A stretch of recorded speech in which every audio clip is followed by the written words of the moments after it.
মশারি ছাড়া ঘুমাবেন না, হাত পা খোলা পোশাক ব্যবহার করবেন, পরিবেশ সর্বদা পরিষ্কার ওই জঞ্জাল মুক্ত করবেন না।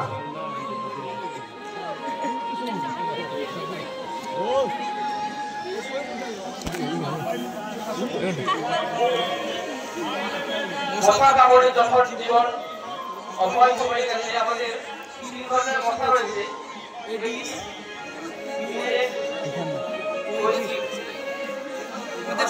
রয়েছে ডেঙ্গু সচেতনতা।